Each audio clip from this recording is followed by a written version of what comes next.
Bonjour les fous de la food. Ici, c'est Virginie Legrand, chef à domicile épicurienne et hyperactive avec un parcours très atypique.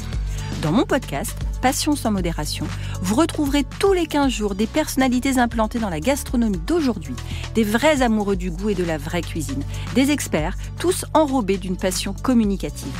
On parlera terroir, saveurs, créativité, artisanat.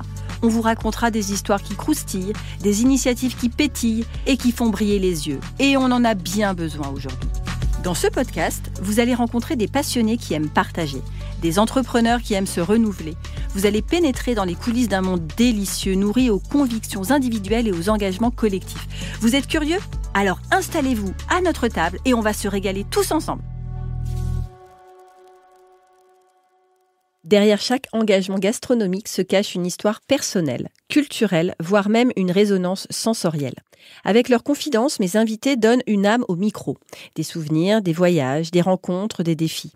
Ils partagent leur vision, leur combat, leur créativité. Et forcément, ça nous rappelle à chaque enregistrement, et moi en particulier, pourquoi j'ai lancé ce podcast il y a plus de 30 mois. Aujourd'hui, je reçois au studio Module Brieux Vaujour, qui réalise des interviews de personnalités issues du milieu de la gastronomie sur YouTube. Il fait de la création de contenu sur Instagram avec comme objectif de transmettre l'héritage du patrimoine culinaire français. Bonjour Brieux. Bonjour à tous, merci beaucoup de l'invitation. Akhil Houssen, artisan torréfacteur dans le 12e arrondissement qui nous a en plus apporté un très bon café. Bonjour Akhil. Bonjour Virginie, bonjour à tous, merci de m'inviter. Émilie Berquez qui a créé un collectif de petits producteurs de vin, bières, cidres et spiritueux installés dans des terroirs oubliés et dont elle fait la promotion à l'export. Bonjour Émilie. Bonjour à tous. Et Camille Royer, engagée dans la préservation des savoir-faire gastronomiques français, qui accompagne les artisans du goût à relever leurs défis marketing pour renforcer leur identité et leur visibilité. Bonjour Camille. Bonjour Virginie, bonjour à tous. Alors Camille, comme d'habitude, je garde la dernière.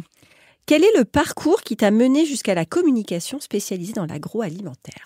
Alors moi, j'ai une double formation, école hôtelière, école de commerce. Et en fait, ça a été un véritable atout parce que ça m'a permis une passerelle entre ces deux mondes, le monde de la production et puis le monde du marketing. Donc, à la fois avoir le vocabulaire pour parler avec un producteur et puis à la fois savoir décrypter un petit peu le marché. Et sur mon parcours professionnel, j'ai commencé en événementiel. J'ai travaillé pour un traiteur et j'ai organisé des réceptions avec ce traiteur. Et puis, j'ai rejoint la mythique maison d'Aloyau. Là, je me suis vraiment amusée à travailler avec les chefs dans leurs différentes créations, collections. Après, j'ai découvert le monde de l'épicerie fine. C'est là où je suis tombée amoureuse des artisans et de leur savoir-faire. J'ai travaillé pendant de nombreuses années pour la maison Ediard, qui était place. On est sur des belles marques là. Oui, c'était vraiment des très belles expériences. Et puis, j'ai rejoint le monde de la meunerie. J'ai travaillé donc pour un fabricant de farine. Et c'est là où j'ai découvert aussi des artisans, mais ceux de la boulangerie et de la pâtisserie. Et puis, j'ai fait ma crise de la quarantaine. Je me suis dit que si je voulais vivre ma vie d'entrepreneur, c'était maintenant ou jamais. Et donc, je me suis lancée dans cette histoire, parce que c'est une véritable histoire, le monde de l'entrepreneuriat. Et avec la volonté de défendre, comme tu le disais tout à l'heure, ces savoir-faire qui sont rares, qui font partie de notre patrimoine gastronomique et qu'il est important de conserver. C'est très très beau. Comment tu définirais, toi, l'artisanat, du coup ? L'artisanat, c'est de prendre son temps pour faire les choses. C'est du geste, beaucoup de gestes, de savoir-faire qui se transmettent. C'est des bons produits. C'est une sorte de magie qui s'opère et qui se renouvelle tous les jours parce que tous les jours, on remet son geste sur la table. Voilà, un quotidien réinventé au quotidien. C'est très beau. C'est très très beau, Camille. C'est totalement improvisé. On commence le lundi avec poésie, j'aime beaucoup. Alors, le savoir-faire, la main, là on a Akhil avec nous. Donc, qui est torréfacteur. Bonjour Akhil. Voilà, on rejoint un peu ce qu'elle disait. Alors voilà, justement, j'essaye de faire des passerelles. Alors, est-ce que tu peux nous expliquer, toi, le processus de torréfaction ? Comment le café prend vie ? Quel est ton rôle avec les grains ? Alors, beaucoup ne savent pas, mais le grain de café, c'est le noyau d'un fruit. C'est une cerise de café à la base, c'est un fruit. Le noyau, il y en a deux. 2 grains de café par cerise. Et puis, ça vient d'un petit arbuste, le caféier, qui pousse sur les latitudes entre l'équateur et le tropique du Cancer. En fait, sur toute cette latitude, le caféier s'épanouit. Il a fait des fruits. Et le fruit va être récolté, au milieu il y a un grain. Et ça, c'est le travail du producteur, de séparer son grain de sa pulpe du fruit, et puis de nous l'envoyer. Donc par sac de jute, de 70 kg, 60 kg, on a toute cette image en tête, c'est du gringo. Et donc il arrive vert, cru, c'est vraiment ce qu'on appelle le côté cru du café, vert. Et il arrive au Havre, où est stocké un peu le plus gros stock de café vert en France. Et puis chaque torréfacteur va cuire son café, torréfier son café. Et ça, c'est vraiment grâce à une machine, une torréfaction, un four, qui est... alors, parfois, on a en tête ce que c'est, parfois non, mais c'est vraiment, il faut imaginer un four cylindrique avec un tambour en fonte. On va venir chauffer le grain. Le grain va griller, va cuire. Et en fait, il y a une réaction que certains connaissent, la réaction de Maillard. Donc, on va venir caraméliser un peu les sucres. Et en fait, c'est là où les arômes vont sortir. Le grain vert, il a vraiment pas de goût encore. Il a un goût très herbacé, très vert. Il est pas cassant. Et la torréfaction va venir le cuire. Et c'est là où notre métier intervient, mon métier de torréfacteur intervient, c'est que je suis là pour sublimer le travail du producteur. Le producteur a voulu un grain, moi je suis censé révéler ses saveurs. Et moi c'est en étudiant un peu les cafés, les grains verts, qu'on se rend compte, tiens, ce café-là, il mérite un peu plus une torréfaction un peu plus poussée ou un peu moins, plus rapide, plus lente. C'est ce qui va développer un peu ses saveurs. Et là, mon travail est fait. Après, il faut l'extraire. Et ça, c'est soit chacun... à la maison avec sa cafetière à piston, sa capsule. Ça, c'est le travail. Donc, moi, j'ai vraiment la partie cuisson du café, la partie torréfaction. Donc, tu nous as apporté du café.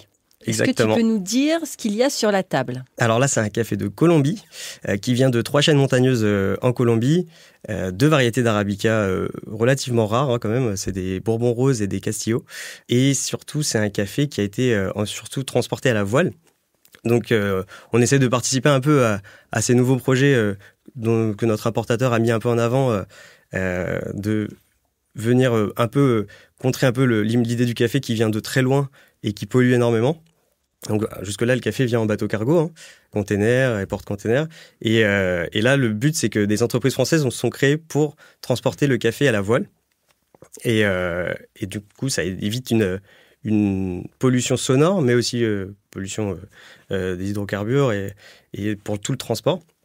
Et on veut participer à ça. Alors l'objectif, c'est qu'à terme, d'ici 5 à 10 ans, tous nos cafés arriveraient à la voile pour tous les consommateurs qui vont en torréfaction artisanale. Donc, ton établissement, il s'appelle comment ? Il est où précisément dans le 12e ? C'est la brûlerie du Rendez-vous. Donc, c'est une brûlerie historique de Paris.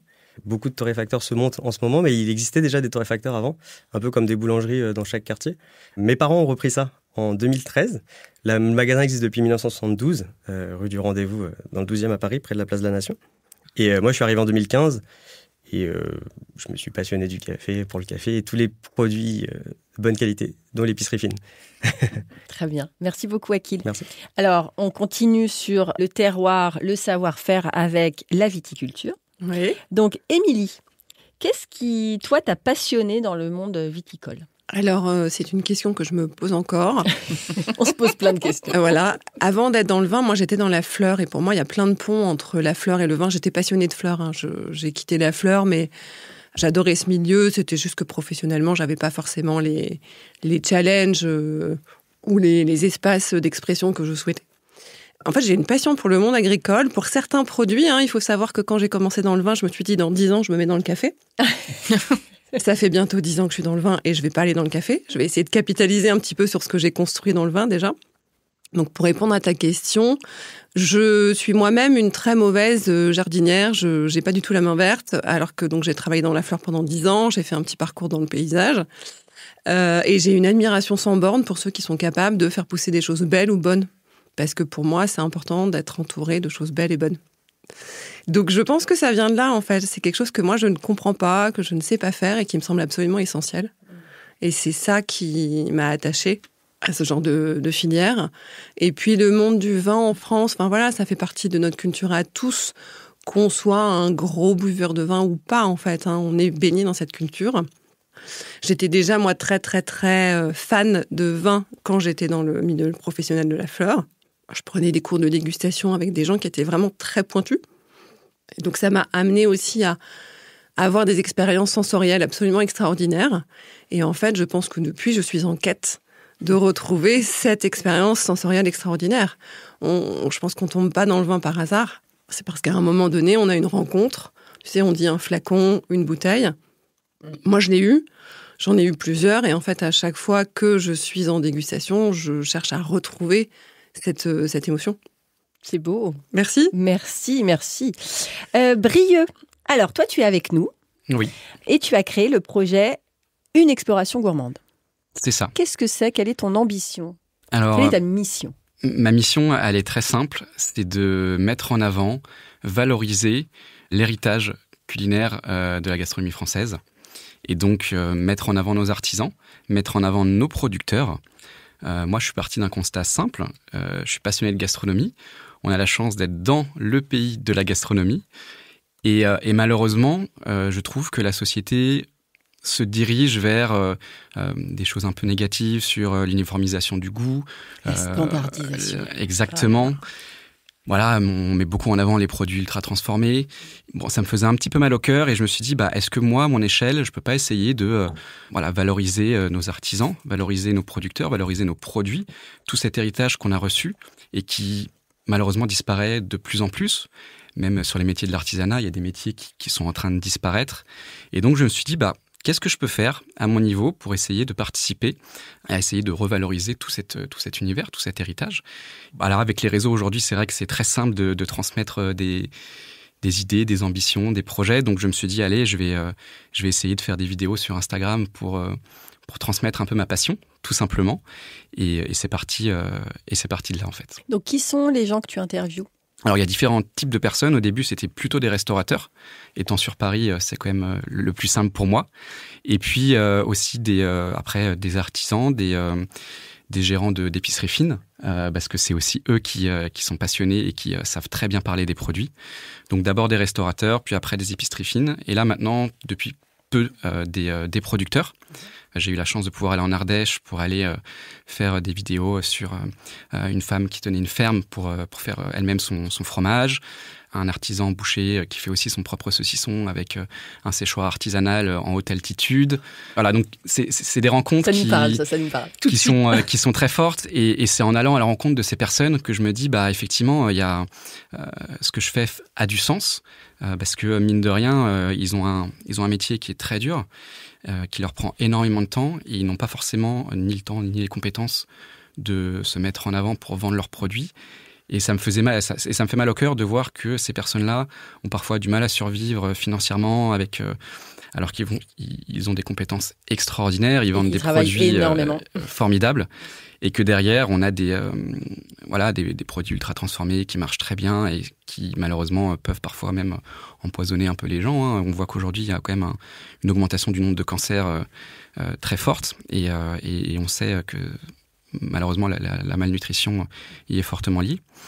Donc, je suis content de pouvoir aller voir directement des producteurs et leur essayer de voir un peu ce qu'il y a derrière les produits, mais aussi l'humain, et ça c'est important pour moi. De toute façon, une marque est incarnée par un personnage, en général. Exactement. Donc, merci pour eux. En tout cas, j'espère que ça pourra les aider. Non, mais après, c'est des échanges. Là, ce qu'on fait ici, c'est des échanges. C'est des gens qui se sentent écoutés aussi et respectés dans leur tradition, dans leur engagement. Et ça fait du bien. De toute façon, ça fera forcément du bien. Merci, Brieux. Camille. Oui. Bonjour. Bonjour. Alors, quelle place joue le savoir-être à côté du savoir-faire ? Parce qu'on parle beaucoup du savoir, on parle du savoir-faire, le savoir-être et après, le faire savoir. Donc, comment tu arrives à expliquer aux marques qu'il faut finalement une combinaison très aiguisée de ces 4 principes pour marcher ? Alors effectivement, comme tu le disais, le savoir-faire, ils ont. En tout cas, ils s'évertuent à le transmettre parce qu'il y a aussi ces sujets-là. Enfin, tu le disais, Brieux, tout à l'heure, il y a le problème de la rentabilité à la fin du mois. Donc, c'est l'idée de faire perdurer ces savoir-faire et de les transmettre aux futures générations. Le savoir-être, en fait, il est inné chez eux. Enfin, c'est forcément... ils connaissent l'importance de l'humain. Ils savent que... ils chouchoutent leurs équipes, ils savent que c'est eux qui produisent. Donc, le savoir-être, encore une fois, ils l'ont sur l'humain. Ils l'ont forcément parce qu'ils sont acteurs de leur territoire. Donc, s'ils font... J'accompagne une conserverie qui est en Bretagne. Il fait des purées de légumes, mais c'est que des purées de légumes avec les légumes qu'il retrouve à côté de chez lui parce que son voisin a planté des asperges, donc il va faire un dip à l'asperge. Enfin voilà, c'est vraiment, ils sont ancrés dans le territoire, ils font partie de cet écosystème plutôt vertueux. Et puis ça a il travaille, comme je le disais tout à l'heure, avec du vivant, donc c'est normal que leur approvisionnement se fasse de façon durable, que quand ils ont des cartons, ils les recyclent sur une autre utilisation parce que, encore une fois, ça fait partie de leur ADN et de la manière dont ils voient les choses. Et après, savoir dire, c'est beaucoup plus compliqué pour eux parce qu'en général, tu as dû t'en apercevoir quand tu les interviews, c'est des hommes et des femmes qui sont ultra humbles. Enfin, pour eux, ce qu'ils font, c'est normal. Ils le font parce qu'ils y mettent vraiment toute leur tripe dedans. Et donc, le fait de devoir le dire, devoir mettre les arguments en avant, c'est assez incompréhensible pour eux. Et c'est là où tout l'enjeu est de leur dire, racontez, oui, pour vous, ça vous semble ultra simple. Pour les gens, écoutez cette histoire, les faire voyager avec vous, les embarquer, c'est extrêmement important. Laissez pas la place aux grands groupes qui, eux, ont plein de moyens pour faire... Et dont le naturel est moins prouvé. Et c'est beaucoup moins prouvé. Mais bon, raconter des histoires, ils peuvent aussi très bien le faire à renfort de gros coups marketing. Donc voilà, tout l'enjeu est de leur dire, montrez-vous, parce que c'est qu'en parlant et en montrant ce que vous savez faire que ça va, vous allez avoir la place que vous méritez. Super, merci beaucoup. Émilie, alors justement, toi, on a envie que tu te montres. Est-ce que tu peux nous raconter ce qu'est Vino Social Club ? Déjà, quand je t'avais rencontré il y a 4-5 ans, j'ai trouvé ça très bien. Le nom ? Ouais. Merci, c'est gentil. En fait, le projet que je développe aujourd'hui autour de l'export est lié à mon expérience personnelle dans la fleur avant, où je faisais déjà de l'export. Donc, c'est un métier que je connais bien. C'est un métier qui permet de parler avec des personnes de différentes cultures, qui permet de voyager, et moi, j'adore. Donc, c'est ce que j'ai voulu reproduire dans le vin.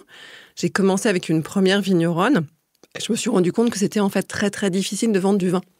Mais vraiment très très difficile. Beaucoup plus que de vendre de la fleur. Je m'y attendais pas du tout. Donc je me suis pris une petite claque et je me suis rendu compte que si je voulais que ça fonctionne, il fallait que j'adapte ma stratégie. Et ça, je pense que chacun d'entre vous a dû s'adapter un certain nombre de fois ou va encore devoir le faire un certain nombre de fois. C'est-à-dire qu'on a des idées, on a des projets en tant qu'entrepreneur et en fait, la vie fait que, ou la réalité du marché fait que, il faut parfois faire autrement. Et ça a fait sens pour moi, en fait, de monter un groupe parce que ce dont je me suis rendu compte, c'est que le pouvoir n'était pas dans les mains des vignerons, mais dans le pouvoir des décideurs, des acheteurs, qui peuvent être des sommeliers ou, dans mon cas, des importateurs. Donc, c'est des grossistes qui ont une licence d'importation. Et c'est eux qui font le marché de demain. Et pour pouvoir influencer, entre guillemets, ces gens-là, je me suis dit qu'on serait plus fort ou qu'on aurait plus d'impact à plusieurs. D'où l'idée de créer ce collectif. Et après, le collectif, il s'est monté petit à petit, rencontre par rencontre, entre les vignerons et moi. L'idée, c'était qu'on se choisisse mutuellement, que le projet les intéresse. Il y a plein de vignerons qui n'ont pas du tout envie de déléguer une partie de leur commercialisation. Il y en a d'autres qui, au contraire, recherchent à déléguer une grosse partie de leur commercialisation. Donc, il faut trouver les bonnes personnes.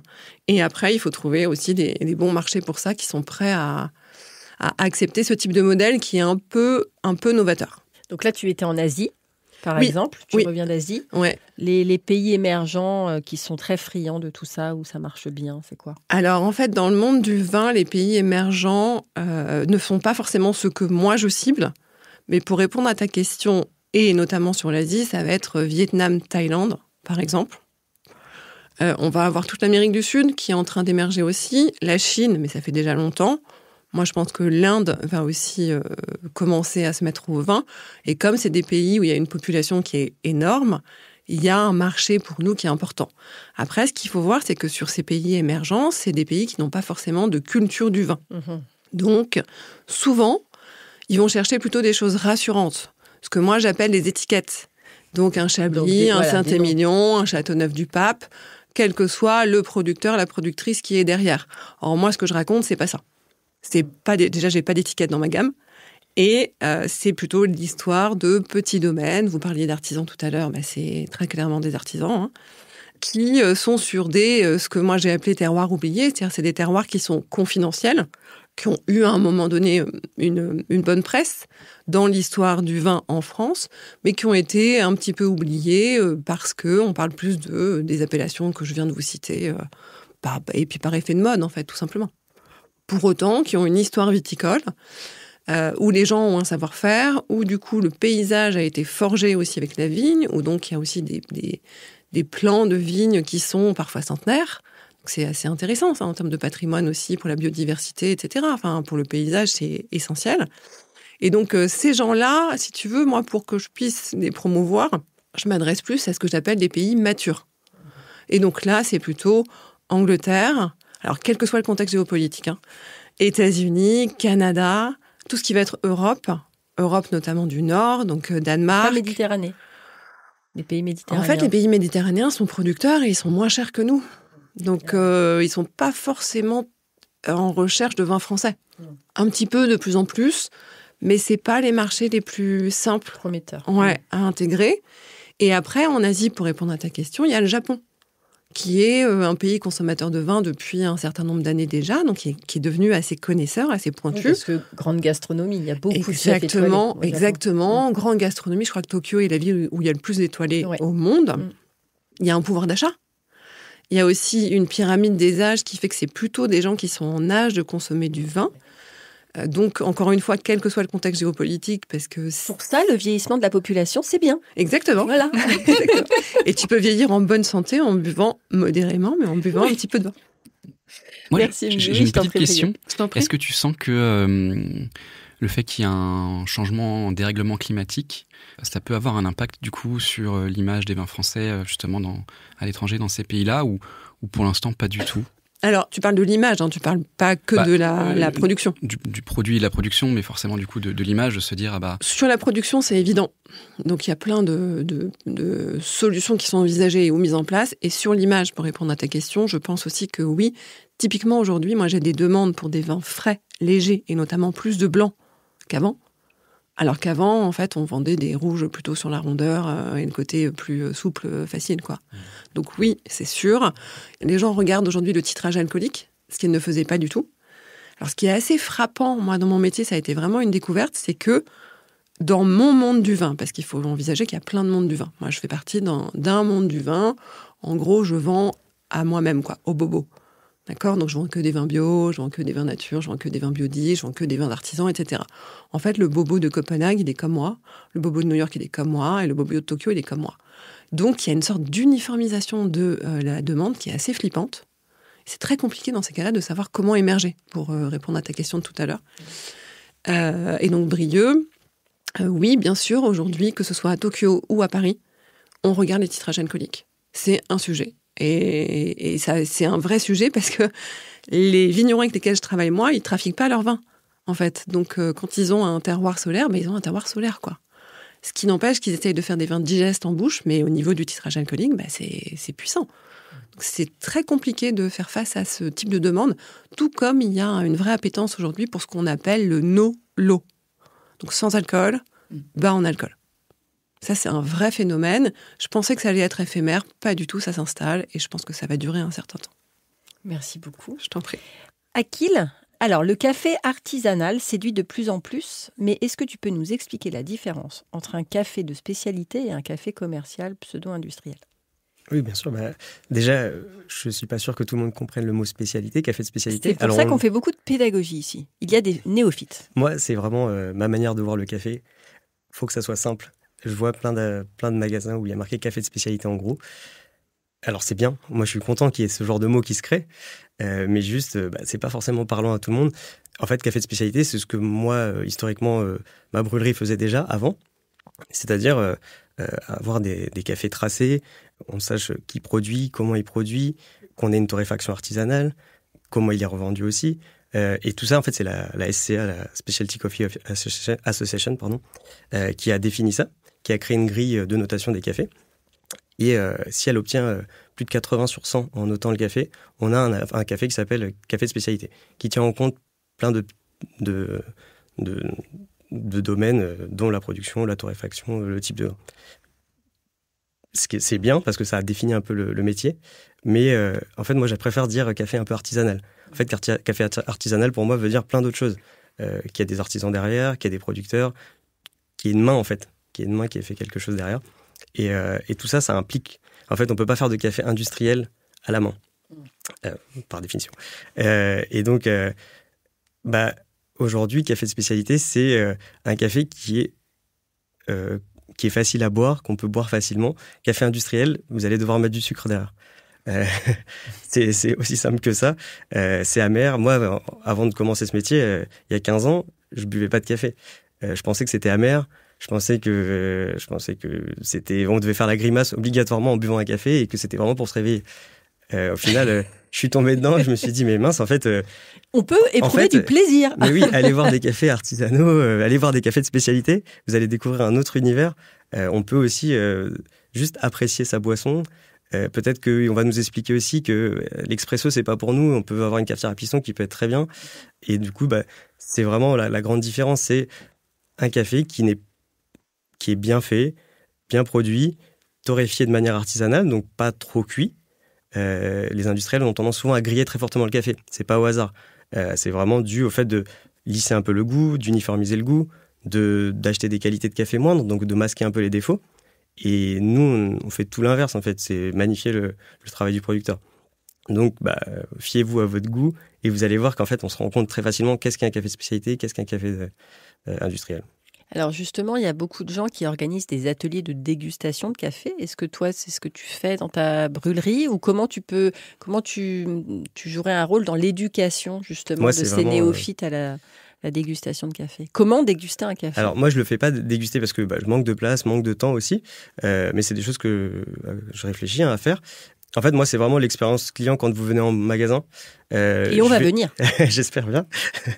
En fait, moi, je veux vraiment rendre simple le café. Quand vous venez en magasin, je vais pas vous demander si vous mettez du sucre. Très bien, allez-y, mettez du sucre avec plaisir. Mais est-ce que ça vous dirait de boire un café avec moins de sucre, par exemple? Comment on peut faire pour y arriver? Comment vous buvez votre café actuellement? En fait, le but, c'est vraiment de voir qu'est-ce qu'on peut faire étape par étape pour vous initier au café, vous faire comprendre que, en fait, on peut avoir du plaisir à boire ce café. Et donc, moi, la dégustation, je la fais en magasin. C'est-à-dire, vous venez en magasin, je vais vous expliquer que ce terroir-là, il va peut-être plus vous plaire. Vous aimez un peu l'acidité? Bon, on va aller vers ça. Vous aimez un peu plus l'amertume? Alors, il y a des bonnes amertumes, des mauvaises amertumes. On va aller plus vers ce terroir-là, plus ce type de torréfaction. Et ça se fait au quotidien.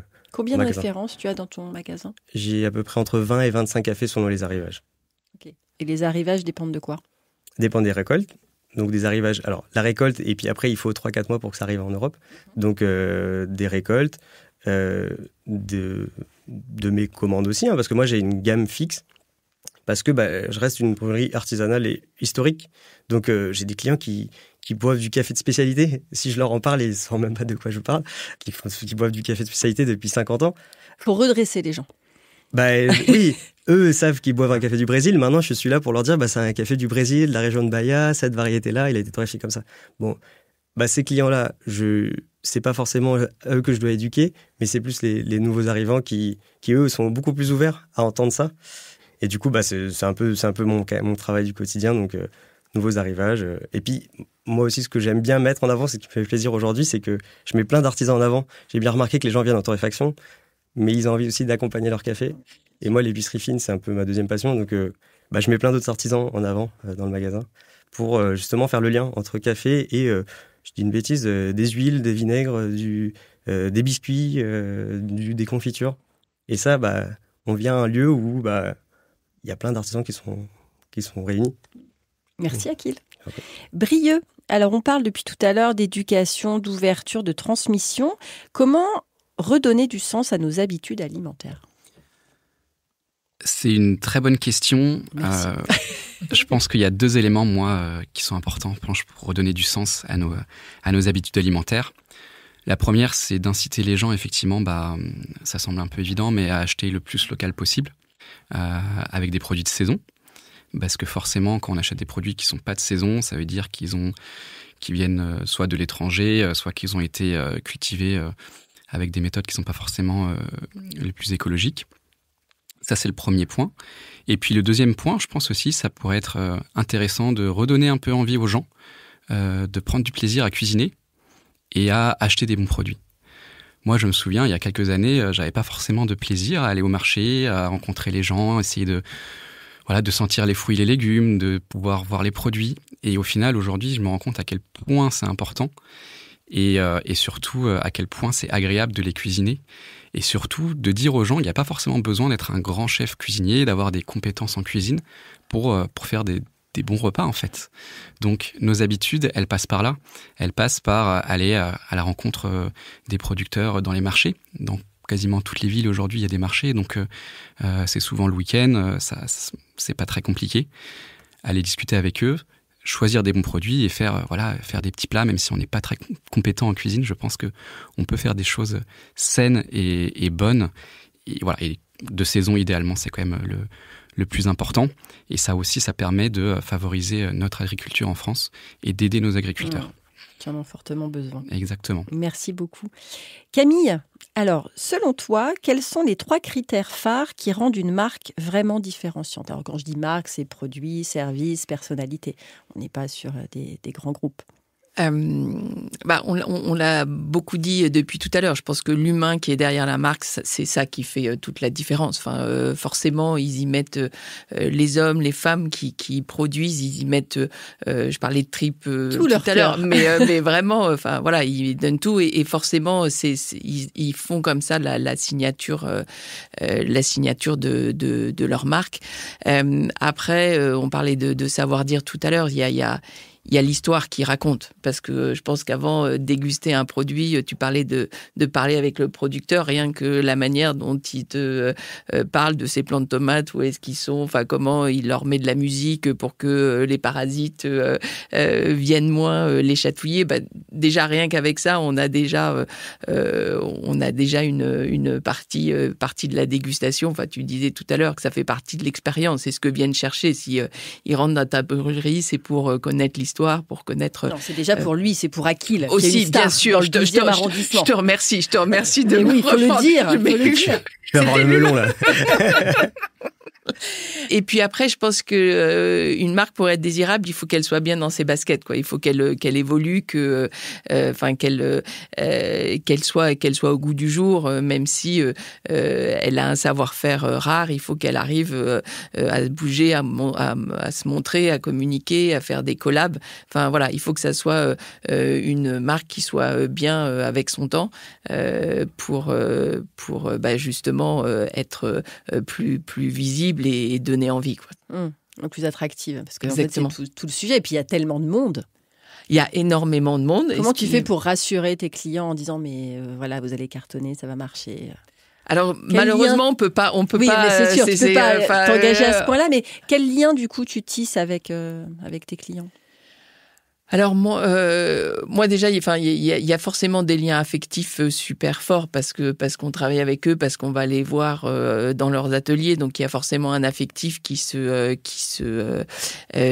noue. Après, c'est vrai que le fait d'être un interlocuteur qui s'intéresse à eux, déjà pour eux, c'est super important. Non mais et puis le respect. Voilà, et puis ils se rendent compte que effectivement, dès qu'ils montrent et dès qu'ils font quelque chose, ça fonctionne bien. Et puis moi, je les pousse à sortir de leur atelier parce que c'est vrai que ils ont énormément de contraintes. Ils travaillent beaucoup. On l'a souligné tout à l'heure. Enfin, ils pourraient faire du 24/24 et encore, ça serait pas suffisant. Ils ont du mal à recruter. Enfin, ils ont toutes les difficultés du monde. Et du coup, je trouve qu'ils se coupent un petit peu de la réalité du marché. Donc moi, j'essaye de les emmener.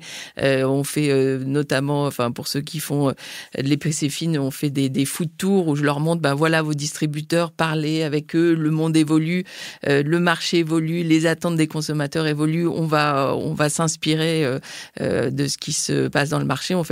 Sur le marché, on fait la même chose avec les boulangers. Les faire sortir, les faire montrer ce qu'il y a autour d'eux et comment le marché évolue, parce qu'on est sur des marchés en pleine mutation. Enfin, l'épicerie fine, tout le monde trouve ça génial, tout le monde trouve ça extraordinaire, mais c'est un marché qui souffre énormément avec beaucoup de fermetures de points de vente. La boulangerie-pâtisserie, c'est la même chose. Il y a des gros chaînes qui arrivent et du coup qui font de tort aux artisans. Donc il n'y a rien de garanti. La seule chose, c'est vraiment, ce que j'essaye de faire avec eux, alors c'est très marketing que je vais utiliser comme terme, mais c'est les éléments de différenciation qu'il faut mettre en avant. C'est toute leur aspérité en fait qui les rend si uniques et qu'il faut qu'ils arrivent à communiquer. Et c'est pas 25 choses parce qu'on est en permanence sollicité. C'est 3 points, 4 points qui font que cet artisan est différent des autres et a un produit qui peut plaire aux consommateurs. Voilà. Et c'est répéter ces 3 points. Et c'est pas un mois et puis je me remets la tête dans ma prod, mais c'est en permanence. La récurrence, la régularité. Indispensable. Merci Camille. Émilie, comment les consommateurs peuvent-ils mieux comprendre et apprécier les vins bio ? Allez, c'est le moment de nous expliquer en quoi les vins bio sont les vins à boire. Sont les vins de demain. Sont les vins de demain. J'avoue que je ne sais pas trop comment prendre cette question parce que pour moi, les vins bio sont les vins de demain. La question ne se pose pas, ne serait-ce qu'au niveau de la santé. En fait, il faut savoir que dans le vin, il y a un certain nombre de produits qu'on appelle des intrants et dont notamment un certain nombre de produits chimiques qui sont autorisés. Donc, quand vous ne buvez pas bio, vous buvez beaucoup de produits chimiques. Point. Tu vois, quelque part, rien que ça, moi, je trouve que ça devrait suffire à convaincre un certain public qui fait attention à sa santé, qui est un peu dans la prévention, qui est dans le soin, etc., etc. Il y a aussi l'aspect, quand tu n'es pas en bio, du coup, c'est la terre qui récupère, c'est la terre, la tienne, celle de tes enfants. Enfin, c'est tout un héritage et un paysage que tu détruis. C'est peut-être un peu fort, je veux pas jeter la pierre sur les gens qui sont en conventionnel, mais que tu dégrades. En tout cas, donc ça aussi, rien que ça... on est responsable du monde dans lequel on vit. Enfin, moi, je considère qu'on est responsable du monde dans lequel on vit. Donc, au travers de nos achats, au travers de notre façon de fonctionner, on peut avoir une influence. Donc, pour moi, ça suffit, entre guillemets, à justifier, si tu veux, pourquoi est-ce que le vin bio est intéressant. Cela étant dit, pour répondre vraiment à ta question, en fait, il n'est pas censé y avoir de différence de goût entre un vin bio et un vin qui n'est pas bio. Tu n'es pas censé le savoir, en fait. Donc, il n'y a pas, normalement, de barrière à la dégustation des vins bio. Il y a peut-être un storytelling autour de pourquoi c'est différent, pourquoi est-ce que c'est moins bien, pourquoi est-ce que, en fait, c'est pas des vins comme il faudrait les faire, etc., etc. Ça, je pense que c'est une forme de résistance au changement de la filière qui a mené beaucoup ce discours-là, plus que une réalité objective que moi je constate et que plein de gens constatent, qui est de plus en plus aujourd'hui analysée. C'est-à-dire qu'aujourd'hui, même les laboratoires d'État se sont mis enfin, parce qu'ils n'étaient pas pour au départ, à étudier ne serait-ce que les sols cultivés en bio ou en biodynamie, qui ont beaucoup plus de matière organique, beaucoup plus de biodiversité que les sols de vins qui sont cultivés en conventionnel. Après, il y a aussi, je pense, un aspect derrière cette question qui concerne la biodynamie et le vin naturel. D'accord ? Parce que donc pour nous, c'est 3 choses différentes. Le vin bio, c'est une certification. La certification, enfin la conversion dure 3 ans. Après, si tu veux, tu peux décider de passer en biodynamie. C'est 1 année supplémentaire. Si t'es pas bio, tu peux pas passer en biodynamie. Et après, tu as le monde des vins naturels qui a émergé il y a une 30aine d'années et qui aujourd'hui n'est pas certifié. Dans le monde des vins naturels, il y a encore un petit peu de tout. C'est-à-dire qu'il y a des gens qui disent que le vin naturel, c'est un vin qui a que du raisin. Donc, rien d'autre que du raisin et on met aucun intrant, même des intrants naturels. Et tu as aussi des gens qui disent, si, moi j'ai quand même besoin de conduire un petit peu la vigne et de vérifier que ma vinification se passe sans bactéries, sans pollution, etc., etc. Donc j'ai besoin de mettre quelques produits, mais c'est des produits naturels et je les mets qu'à des dosages légers. Bon, il y a plusieurs écoles. En France, on adore ne pas être d'accord. Donc ça fait vraiment débat. Hein. C'est un vrai sujet pour nous professionnels. Il faut savoir que dans le monde, c'est pas comme ça. C'est-à-dire que par rapport à mon expérience à l'export, ce que je constate, c'est qu'on parle de vin organique, point. Et pour eux, tout ce que je viens de citer, c'est la même famille du vin. Et du coup, c'est plus facile, c'est plus lisible. En France, il y a sujet, débat sur tous les noms, dénominations, certifications, etc., etc. Donc, pour répondre à ta question, il n'y a pas de différence de goût entre un vin bio et un vin qui n'est pas bio, quoi. Il n'y en a pas. En fait, la seule chose... C'est la philosophie qui... c'est pas une philosophie, hein. Les vignerons, c'est des paysans, hein. C'est des gens qui sont pas complètement barrés. On va dire que c'est un engagement, effectivement, vis-à-vis de la planète, vis-à-vis d'eux-mêmes. Mais c'est pas un truc complètement lunaire, complètement ésotérique, hein. C'est juste, en fait, dans les vins bio, tu vas avoir des intrants qui sont autorisés, mais en nombre moins important que dans le conventionnel, et ce ne sont que des produits naturels. Voilà. Mais du coup, tu fais du vin, tu conduis ta vigne, tu conduis ton vin, ta vinification aussi. Tu laisses pas les choses complètement comme ça se dégrader éventuellement avec certaines bactéries. C'est juste que tu utilises des produits naturels et pas des produits chimiques. La distinction, elle est là. Merci, Émilie. Je t'en prie. Brieux. Alors, toi, tu as rencontré beaucoup de gens. Ça fait combien de temps, ce programme Ça fait 1 an et demi.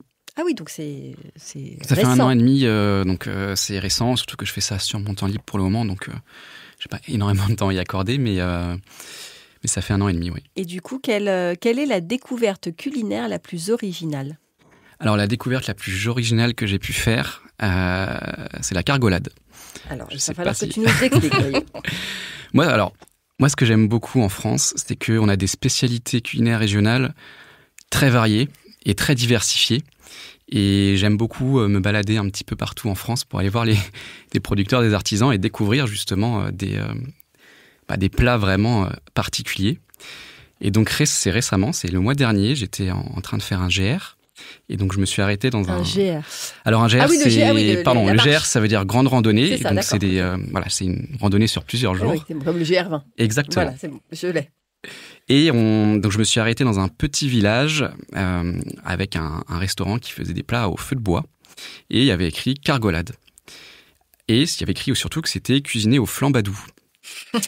Avec un flambadou. Alors le flambadou, c'est un ustensile de cuisine Déjà, ce mot fait sourire. C'est C'est choupinet, le flambadou.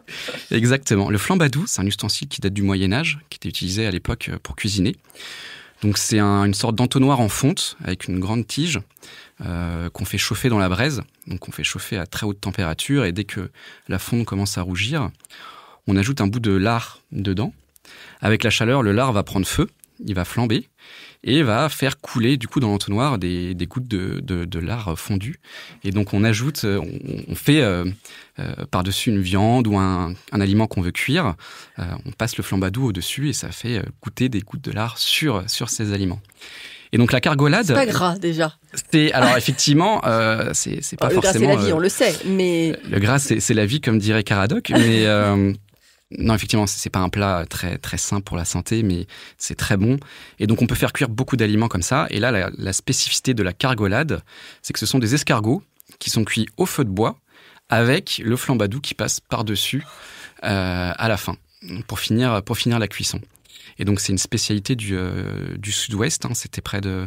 J'ai oublié le nom du village, mais c'était près de Narbonne. Et c'était assez particulier. Alors moi, j'aime beaucoup les escargots, donc c'était une vraie découverte culinaire que j'ai appréciée. Et surtout, il y a un côté un peu spectaculaire avec cet outil en fonte qui flambe dans la cheminée. Et voilà. Et j'apprécie beaucoup découvrir ce genre de plats qui sont oubliés en fait, qui sont un peu utilisés, un peu produits dans des villages un peu reculés, mais sinon c'est des plats qu'on retrouve un peu nulle part malheureusement. Donc merci pour cette transmission. Très, très, très belle histoire.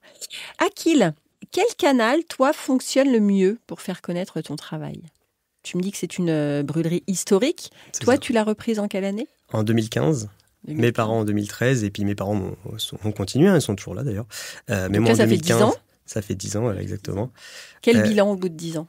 On grandit d'année en année. Alors on a de la chance, c'est que le marché du café et l'épicerie fine, moi je trouve qu'il évolue en permanence. Et on en profite aussi.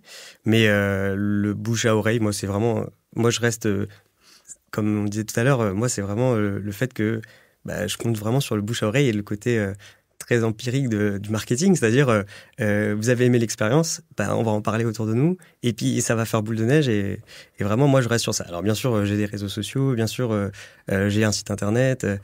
Mais je ne sais pas les utiliser. C'est pas mon métier. Donc, c'est pour ça qu'on a besoin de Camille. C'est pour ça qu'on a besoin de Camille, Voilà. Exactement. Non, mais c'est vrai, ça fait vraiment résonance ce qu'elle disait tout à l'heure, parce que oui, je sais faire mon café, mais je ne sais peut-être pas forcément le Tu ne sais pas dire communiquer. que tu sais faire ton Voilà, exactement. Et je vois plein de producteurs et artisans en permanence, mais c'est vrai que c'est pas leur métier, et c'est normal en fait. Moi, je sors d'une école de commerce, c'est pas pour autant que je sais le faire. C'est normal qu'ils savent pas parler de leur métier, c'est normal qu'ils savent pas transmettre. Et donc heureusement qu'on a des gens comme vous pour nous aider. Mais donc moi vraiment, je compte vraiment sur le bouche à oreille. Et après, c'est vraiment moi je viens chercher l'expérience client. Donc et je pense que tout produit d'artisan, en fait, qu'est-ce que tu as retenu, Brieux, de ton repas? C'est l'expérience que tu as eue et tu vas transmettre. Le souvenir. Ouais. Ça, je pense que tu peux en faire. Alors oui, il y aura une vidéo TikTok qui va marcher et ça va faire venir du monde dans ce restaurant. Mais en fait, tu vas en parler autour de toi. Moi, j'ai envie de goûter ton plat. Oui. On se donne tous rendez-vous. Ouais. Bon, c'est un peu loin, là, mais c'est vrai que c'est pas mal. Et moi, c'est vraiment cet outil marketing empirique que j'utilise le plus. Ok. Camille, alors du coup, moi, je t'ai posé une question. Je ne sais pas si tu l'as lu. Si tu devais glisser un mantra à un artisan qui doute de sa légitimité à vendre, quelle phrase lui donnerais-tu envie de se répéter? Je sais pas si t'as bossé dessus. Si, mais du coup, on l'a un peu dévoilé tout à l'heure. Il y avait Alain Ducasse, et du coup, je vais utiliser ce chef de pas mal, de talent comme référence. C'est pas mal. Du coup, il disait savoir-faire, faire et savoir dire. Et on en a parlé tout à l'heure. Alors, on va un peu le modifier, mais effectivement, savoir-faire, ils le maîtrisent. Savoir-être, je vais pas revenir dessus, mais ils ont toutes les clés en main. Et voilà. Et ce qui reste, c'est savoir dire, parce qu'encore une fois, c'est en le disant, c'est mieux. Et s'il n'y a pas ce dernier maillon de la chaîne, en fait, on peut tomber dans l'oubli. Moi, c'est toujours, je me rappelle quand j'étais chez Ediar et j'avais mon équipe qui chacun sur une spécialité produit. J'aurais dit, vous avez beau trouver le plus beau fournisseur, faire ensemble le plus beau produit, si personne en parle, il restera sur l'étagère, il prendra plein de poussière. Et donc voilà, le fait de juste dire la manière dont on travaille, alors c'est pas forcément les réseaux sociaux, c'est effectivement sur place, faire vivre l'expérience. C'est suffisant pour certaines marques, mais si ce maillon-là n'existe pas, ça prend la poussière. Et on veut pas que ça prenne la poussière parce que on veut que on fait des calissons depuis tout le temps en France. Je prends toujours cette image-là parce que ma grand-mère achetait des calissons. Moi, mais pourquoi est-ce que j'achèterais des calissons hormis de temps en temps faire plaisir à ma grand-mère? Et pourtant faire préserver un calisson aujourd'hui, c'est préserver toute une chaîne de production d'un certain type de melon qui doit être confit avant. Et donc, si le calisson disparaît, tu parlais de biodiversité, cette variété de melon disparaîtra. Donc voilà, peut-être que le calisson, demain, il aura plus cette forme-là, il aura plus cet usage-là. Mais en tout cas, le savoir-faire et tout ce qui l'entoure, l'écosystème du calisson doit perdurer parce qu'encore une fois, ça fait partie de notre patrimoine. Donc, certainement différemment, mais en tout cas en gardant une sorte de fil rouge. Alors, du coup, il y a une autre question qui me vient. On parle beaucoup de tradition, de savoir-faire, de patrimoine. Comment, du coup, on peut gérer cette idée de modernisation, de modernité? C'est-à-dire d'allier à la fois quelque chose de très ancré, qui nous rassure, tu te disais, dans lequel on a confiance parce que ça incarne l'art de vivre, et en même temps s'ouvrir à la modernité, à la réalité d'aujourd'hui, pour dire aux artisans, justement, de ne pas rester à la fois trop empoussiérés, mais en même temps de garder l'identité. Je crois qu'il y a deux choses aujourd'hui. Enfin, si on parle d'innovation entre guillemets, je pense qu'il y a la rétro-innovation. Donc, il y a des artisans qui s'étaient pas perdus, mais en tout cas qui reviennent encore plus sur des gestes qu'on faisait avant et qu'ils avaient peut-être oubliés. Je pense notamment à un fabricant de canards gras dans le sud de la France qui s'est aperçu que s'il laissait, une fois qu'il avait retiré le foie, les magrets maturaient une semaine encore sur les os, il allait avoir du goût et des saveurs qui se développaient. Donc il y a ce côté rétro-innovation qui pour moi est une sorte, qui se réapproprie des gestes et qui fait bouger l'artisanat. Et puis après il y a l'innovation.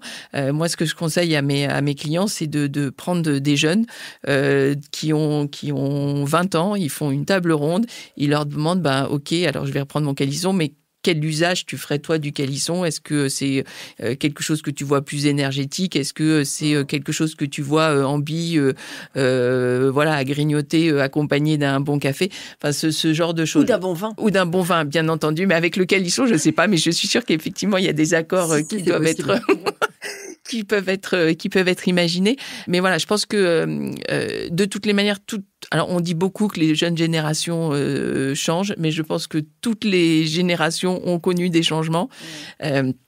Donc oui, le monde évolue, mais je crois que on a quand même cette envie de bonnes choses, de plaisir. On voit que dans les motivations des acheteurs, le plaisir est quand même toujours en tête des éléments.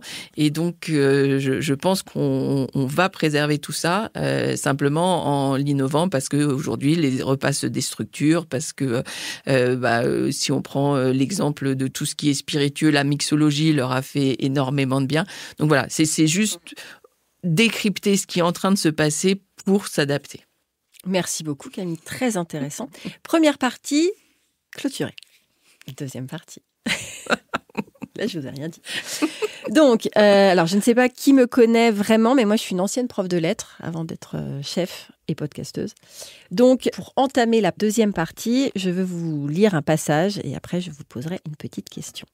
Mais quand d'un passé ancien rien ne subsiste, après la mort des êtres, après la destruction des choses, seule, plus frêle mais plus vivace, plus immatérielle, plus persistante, plus fidèle, l'odeur et la saveur restent encore longtemps, comme des âmes, à se rappeler, à attendre, à espérer, sur la ruine de tout le reste, à porter sans fléchir, sur leur gouttelette presque impalpable, l'édifice immense du souvenir. Ça me rappelle les dictées avec les élèves. Et vous, quelle est votre Madeleine de Proust? Et ouais, là je veux l'improvisation. Très émotionnelle en général, très affective, la nostalgie. Il se lance. Ah, Émilie. Je sais pas trop. Moi, la Madeleine de Proust, c'était le premier vin qui m'a vraiment chamboulé. Ouais, en fait, si tu veux, j'ai vu la grâce, quoi. Mais raconte-nous. Mais j'adore. J'ai très peu de choses à raconter, à part que c'était sur un accord terrine de poisson. On était sur un chenin, mais je ne sais même plus quelle bouteille c'était. Tu vois, c'est une honte pour les gens qui sont dans le vin. C'est toujours quelle est ta bouteille, machin, truc chouette. Moi, je suis là, je m'en souviens pas. Mais c'est pas ça que j'ai gardé en tête. C'est la sensation que j'ai eue, en fait. Terrine de poisson, c'est pas mon truc. Donc, à la base, tu vois, j'étais pas partie pour me dire génial. Alors, c'était donc dans le club de dégustation. C'était à Montreuil. Il y a un super club de dégustation, vraiment que je recommande chaudement. Enfin, ils ont très très peu de place, ceci dit, donc je vais pas leur faire plus de pub que ça. À l'époque, je travaillais donc dans la fleur et moi, j'étais passionnée de vin. Et je faisais partie, j'avais la chance, j'avais fait un casting et tout. Enfin, ils avaient fait un casting, on laissait pas rentrer n'importe qui, entre guillemets. Donc, j'avais la chance de faire partie de ce club de dégustation. C'était que des passionnés, pas de professionnels au sein de ce club. Des personnes d'un certain âge déjà, donc qui ont connu aussi une autre histoire du vin, une autre époque du vin. À l'époque, le vin coûtait moins cher. Il y avait déjà des très très grands vignerons. Et en fait, ils sortaient des bouteilles de leur cave. Donc, les flacons étaient originaux, précieux, rares, uniques.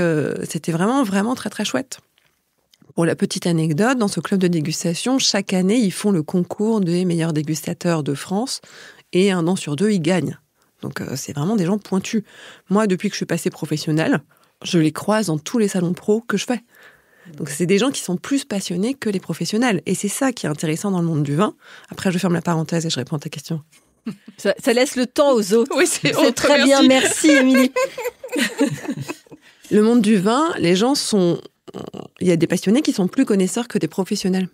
Et ça, c'est vachement intéressant parce que ça nous oblige, nous, professionnels, à être humbles sur notre connaissance et sur la partie dégustation, en fait. Parce qu'il y a des gens qui boivent du vin depuis 50 ans et qui sont là-dedans depuis un certain nombre d'années, qui ont une culture du vin depuis un certain nombre d'années, qui ont rencontré tous les vignerons stars de France, entre guillemets stars ou pas stars, mais qui en connaissent un paquet, et qui dégustent hyper bien, qui ont fait des vinifications, enfin, qui ont vraiment des compétences techniques et des connaissances plus pointues que beaucoup de professionnels.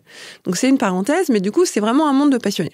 Alors, ça, c'est sûr. Donc tu croises des gens passionnants. Souvent, les gens passionnés sont assez passionnants.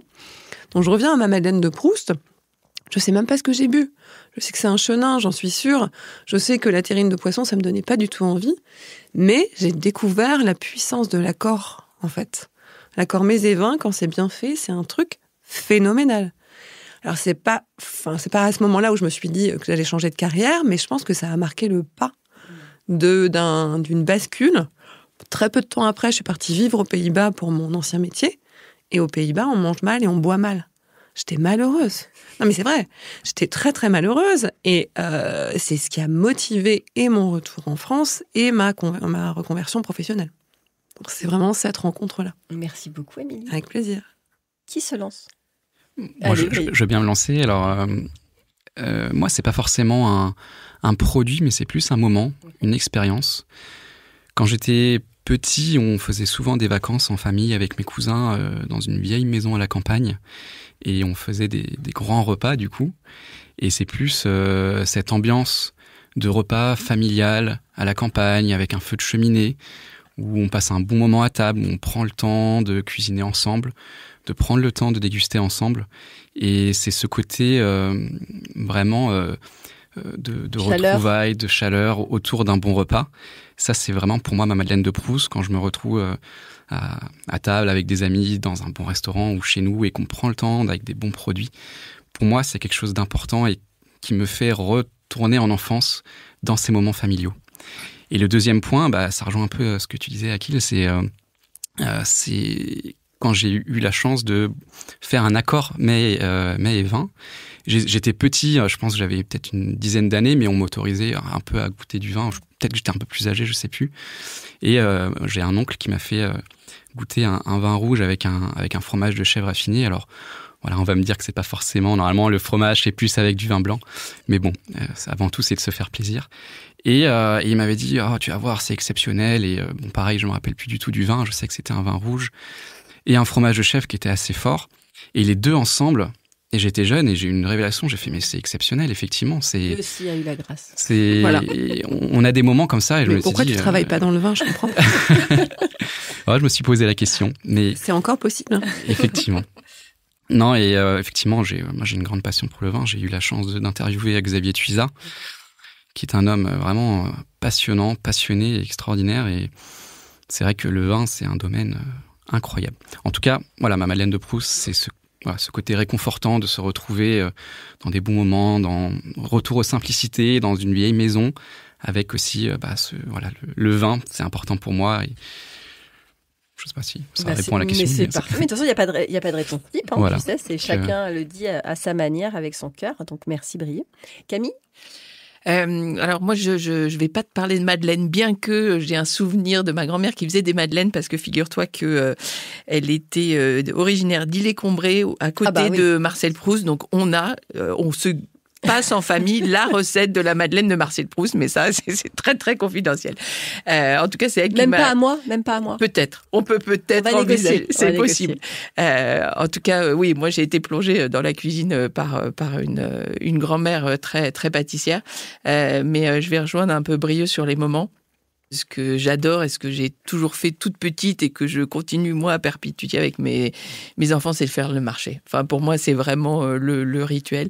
Aller faire les marchés, déguster les produits, imaginer, y aller sans forcément savoir ce qu'on va faire, mais trouver une tomate qui fait de l'œil. En plus, en ce moment, on peut y aller. On est en saison enfin de la tomate qui est revenue.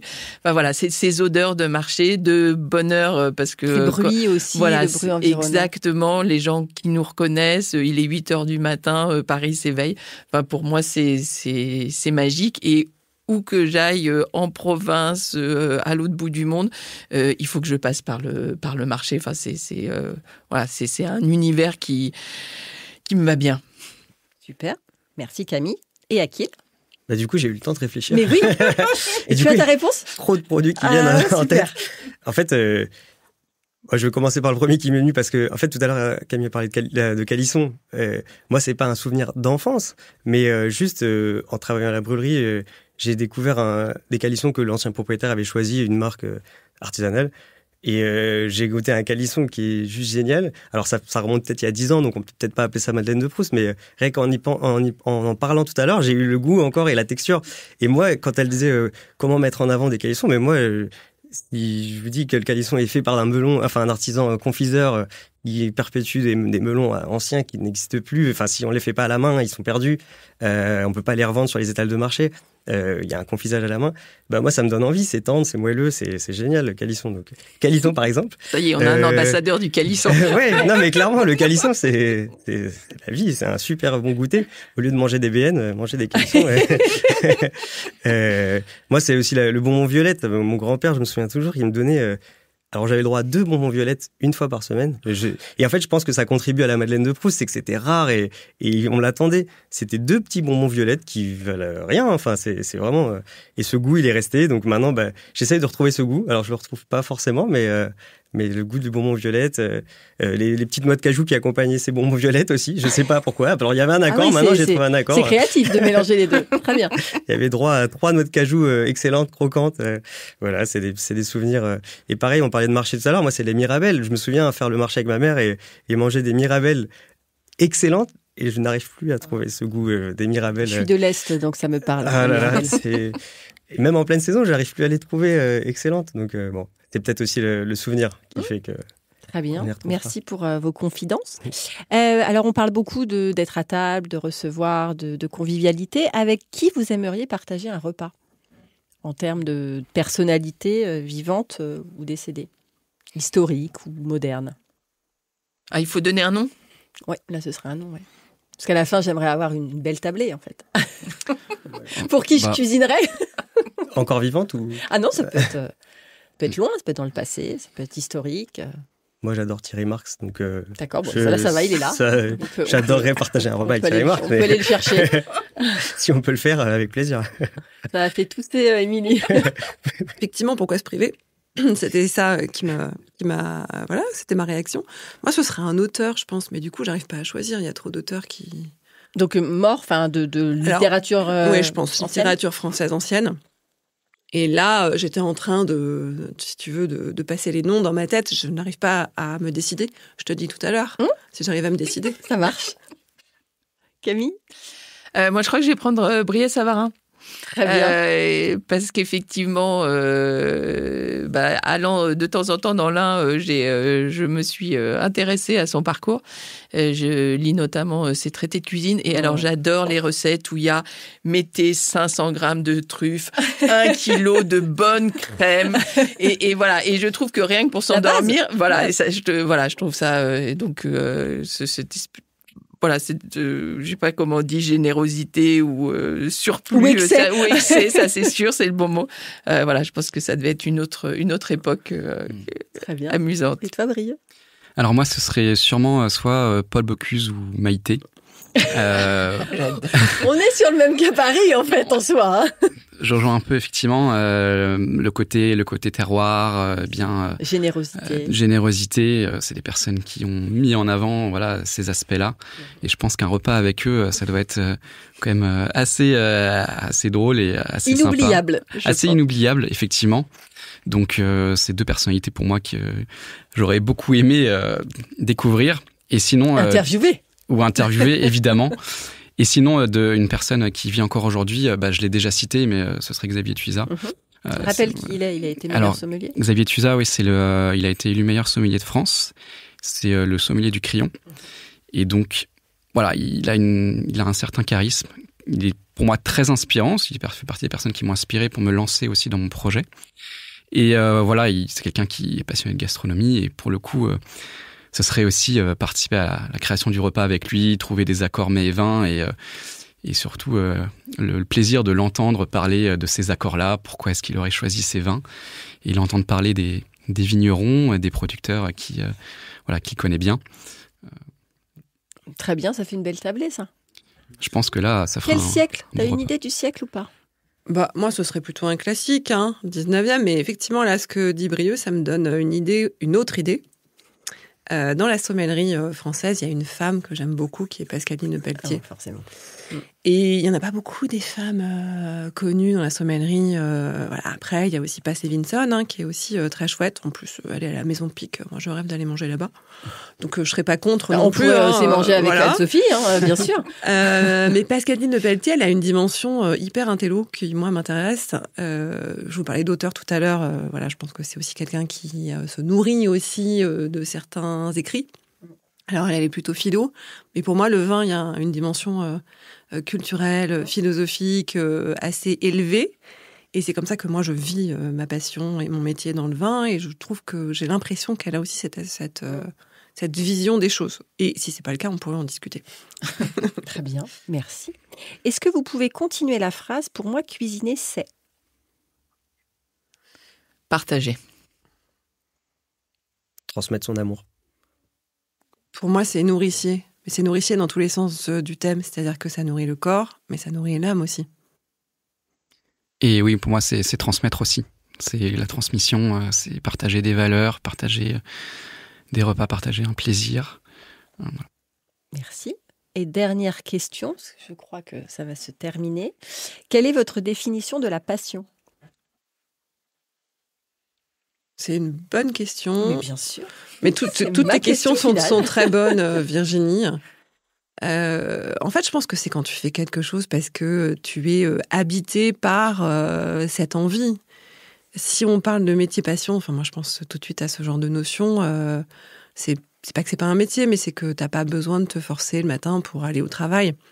On n'est pas dans la contrainte. Ça veut pas dire que 100% de tout ce que tu fais est passionnant et 100% nourrissant et stimulant. Mais moi, je fais un métier passion, je me vois pas faire autre chose. Et dans la fleur, c'était pareil. Je faisais un métier passion, je me vois pas faire autre chose.